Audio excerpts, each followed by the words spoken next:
नमस्कार। भारत की राज्यव्यवस्था में हम आपके बीच उपस्थित हैं आज से गैर संवैधानिक निकाय के साथ। पीछे हम लोगों ने अध्ययन किया संवैधानिक निकाय के संदर्भ में, और अब आज से हम सफ़र की शुरुआत करते हैं। नॉन कॉन्स्टिट्यूशनल बॉडीज को लेकर आपके बीच में उपस्थित हैं। नॉन कॉन्स्टिट्यूशनल बॉडीज में सबसे पहले जिसके साथ हम आपके बीच में हैं वह है नीति आयोग। नीति आयोग योजना आयोग का उत्तराधिकारी है। नीति आयोग की अगर एक पंक्ति में अगर हमसे परिभाषा पूछा जाए तो यह भारत सरकार के लिए योजना निर्धारण का काम करने वाली निकाय है जो न संवैधानिक है न सांविधिक है, अर्थात गैर संवैधानिक गैर सांविधिक निकाय है नीति आयोग। गैर संवैधानिक क्यों? क्योंकि नीति आयोग के गठन के संदर्भ में संविधान का कोई भी अनुच्छेद या भाग किसी तरह की व्यवस्था नहीं देता है। सांविधिक नहीं है क्यों, अर्थात गैर सांविधिक क्यों है? तो सांविधिक निकाय उसे कहते हैं जिसे संसद अधिनियम पारित कर अस्तित्व में लाता है, जिसका गठन संसद के द्वारा कानून बनाकर किया जाता है, उसे हम सांविधिक निकाय कहते हैं। तो नीति आयोग का गठन न तो संसद में कानून बनाकर किया गया है और न ही संविधान के अनुच्छेदों में इसका कोई उल्लेख किया गया है, इसलिए हम इसे गैर संवैधानिक गैर सांविधिक निकाय कहते हैं। अब सवाल है, जब यह गैर सांविधिक है गैर सांविधिक है तो यह निकाय किस तरीके की है? यह केंद्र सरकार द्वारा गठित सरकार चलाने के लिए परामर्शदात्री निकाय है, सलाहकारी निकाय है, जो नीति निर्धारण में योजना बनाने में केंद्र सरकार की मदद करती है। नीति आयोग का यह नीति हिंदी के नीति से रिश्ता नहीं रखता है। इसका फुल फॉर्म NITI का होता है, national institutions for transforming India. Bharat को परिवर्तित करने हेतु एक गठित राष्ट्रीय संस्था जो भारत को परिवर्तित कर रहा है, रचनात्मक दिशा में परिवर्तित कर रहा है। हमने जिक्र किया योजना आयोग का। योजना आयोग आज़ादी के बाद जब केंद्र सरकार का गठन हुआ, केंद्र सरकार बनी, तो उसके बाद से लेकर के 2015 तक योजना आयोग ही कार्य कर रहे थे। मैं 15 की बात करता हूं तो 14 में ही योजना आयोग के समाप्त करने की घोषणा कर दी गई थी। लाल किला के प्राचीर से देश को संबोधित करते हुए आदरणीय प्रधानमंत्री नरेंद्र मोदी जी ने 15 अगस्त 2014 को यह घोषणा की थी।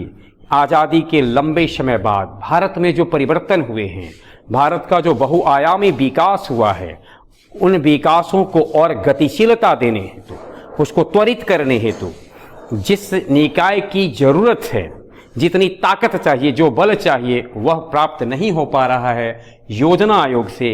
इसलिए अब उसकी जगह पर एक नए निकाय की आवश्यकता है।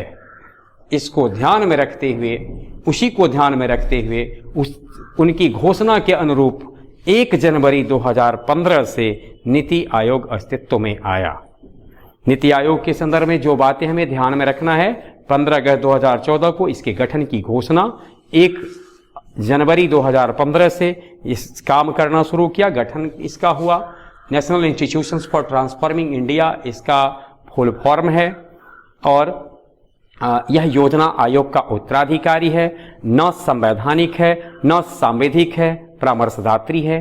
केंद्र सरकार के परामर्श के लिए इसका गठन हुआ। अब इसके गठन में जब हम विचार करें कि गठन किस तरीके का है, स्वरूप कैसा है, क्या क्या होता है नीति आयोग में, तो हम इसको इस तरीके से बांट सकते हैं। सबसे पहले उसके एक अध्यक्ष होते हैं। अध्यक्ष महामहिम प्रधानमंत्री जी होते हैं, पदेन अध्यक्ष। योजना आयोग जो पूर्व में था उसके भी पदेन अध्यक्ष प्रधानमंत्री ही होते थे, और इसके भी अध्यक्ष प्रधानमंत्री होते हैं। अध्यक्ष के बाद शासी परिषद, गवर्निंग काउंसिल। गवर्निंग काउंसिल इसका है, जिसके सदस्य की बात हम करें तो इसमें भारत संघ के सारे राज्य के मुख्यमंत्री, जिन केंद्र शासित प्रदेशों में विधानमंडल है, दिल्ली में है और पुडुचेरी में है, पुडुचेरी में है और दिल्ली में है। तो दिल्ली और पुडुचेरी के मुख्यमंत्री, भारत के सारे राज्यों के मुख्यमंत्री, सारे केंद्र शासित प्रदेश जो बच गए इन दोनों को छोड़कर, उसके उपराज्यपाल शासी परिषद के सदस्य होते हैं। तो एक बस इतना ध्यान में रखना, मुख्यमंत्री और उपराज्यपाल शासी परिषद के सदस्य होते हैं। क्षेत्रीय परिषद, यह नीति आयोग की कोई अस्थायी व्यवस्था नहीं है। यह केवल उस दशा में इसको गठित किया जाता है जब कोई ऐसा विषय हो जो एक से अधिक राज्य अर्थात 2 राज्य या उससे अधिक राज्य या कोई राज्य और केंद्र शासित प्रदेश से जुड़ा हो, तो उनसे जुड़े मामलों पर उनसे संबंधित विषयों के लिए नीति निर्धारण हेतु, योजना बनाने हेतु क्षेत्रीय परिषद का गठन होता है। और उस परिषद में उस विषय से संबंधित जो राज्य है, इसके मुख्यमंत्री होते या उपराज्यपाल हो सकते हैं। प्रधानमंत्री जी इस परिषद का समन्वय करते हैं, प्रधानमंत्री जी ही इसका सभापतित्व करते हैं, अथवा उनके द्वारा नामित कोई व्यक्ति क्षेत्रीय परिषद का सभापतित्व कर सकता है। ध्यान में रखना है, यह एक निश्चित कार्यकाल के लिए गठित होता है, यह अस्थायी नहीं है। नीति आयोग में इसका होना अस्थायी नहीं है। अगर तमिलनाडु और पुडुचेरी से जुड़े विषयों के लिए अगर ये गठित हो, तो फिर ये विषय के बाद किसी दूसरे फिर से गठित होगा तो उसका विषय कुछ दूसरा हो जाएगा और उसके जो सदस्य होंगे वो भी बदल जाएंगे। क्षेत्रीय परिषद के बाद हम बात करते हैं विशिष्ट आमंत्रित व्यक्ति की। जैसा कि हमने देखा है कि नीति आयोग केंद्र सरकार के लिए नीति निर्धारण का काम करती है। अब नीति निर्धारण का काम करने वाली संस्था जब नीति निर्धारण का काम करे तो वह चाहती है हम कुछ ऐसे लोगों से भी परामर्श लें जिनको किसी विषय की विशेषज्ञता हो, उनको किसी कार्य का अनुभव हो।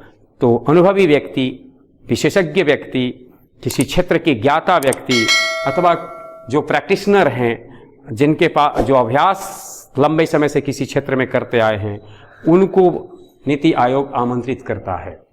लेकिन यह भी विशिष्ट आमंत्रित व्यक्ति भी अंशकालिक ही होते हैं, एक निश्चित समय के लिए आते हैं।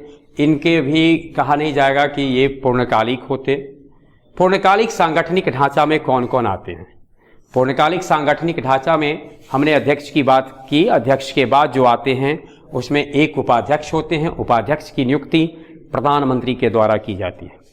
उपाध्यक्ष की नियुक्ति प्रधानमंत्री द्वारा की जाती है और इनका जो दर्जा है वह कैबिनेट मंत्री के बराबर होता है।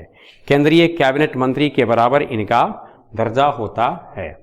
उसके बाद पूर्णकालिक सदस्य हैं। पूर्णकालिक सदस्य का दर्जा राज्य मंत्री के तुल्य होता है। सदस्य की संख्या कुछ विशेष डिफाइन नहीं है। अंशकालिक सदस्य, अंशकालिक सदस्य भारत में जो शोध संस्थान हैं, विश्वविद्यालय हैं या किसी खास क्षेत्र में जो प्रासंगिक संस्थाएं हैं, उन संस्थाओं के सदस्य, उन संस्थाओं को इसके सदस्य के रूप में चुना जाता है। लेकिन एक टर्म में इसकी अधिकतम संख्या 2 ही हो सकती है, 2 से ज़्यादा नहीं होगी। और यह चक्रण पद्धति पर कार्य करता है, अर्थात जो भी हैं उसको अगले बार जब इसकी चर्चा हो तो उसमें इसको नहीं रखा जाता है, बदल दिए जाते हैं। फिर हम बात करते हैं पदेन सदस्य की। पदेन सदस्य में प्रधानमंत्री जी इसकी नियुक्ति करते हैं। आते कहाँ से हैं? तो कैबिनेट मंत्रिमंडल से आते हैं, कैबिनेट मिनिस्ट्री में से आ सकते हैं। इनकी भी अधिकतम संख्या 4 होगी। मुख्य कार्यपालक पदाधिकारी, चीफ एग्जीक्यूटिव ऑफिसर, सीईओ। अब ये नीति आयोग के कहा जाए तो बहुत बड़े अधिकारी हैं और सारा काम, क्रियाशीलता, नीति आयोग कितना बेहतर फंक्शन कर रहा होता है यह इनके ऊपर डिपेंड करता है। ये नियुक्त किए जाते हैं प्रधानमंत्री जी के द्वारा और इनका दर्जा भारत सचिव के बराबर होता है। तो एक बार अगर कहा जाए कि मुख्य कार्यपालक पदाधिकारी का दर्जा किसके बराबर होता है, भारत सचिव के बराबर, उपाध्यक्ष कैबिनेट मंत्री के होते हैं, और अध्यक्ष महोदय का की तो बात ही क्या कहना हो, तो खुद प्रधानमंत्री होते ही हैं, उसके अध्यक्ष होते हैं। तो इस प्रकार से यह नौ संवैधानिक नौ सांविधिक होकर के भी भारत सरकार कैसे जिन प्रकार की योजनाओं को लाती है वो सब का करता धरता पूरा एकदम ड्राफ्टिंग करने वाला, यूँ कहा जाए यह सरकार की नीतियों का आर्किटेक्चर टीम है, थिंक टैंक कहा जाता है इसको। और जब हम इस थिंक टैंक की बात करते हैं तो कुछ ऐसी संस्थाएं हैं जो इनको विचार करने में मदद भी करती है।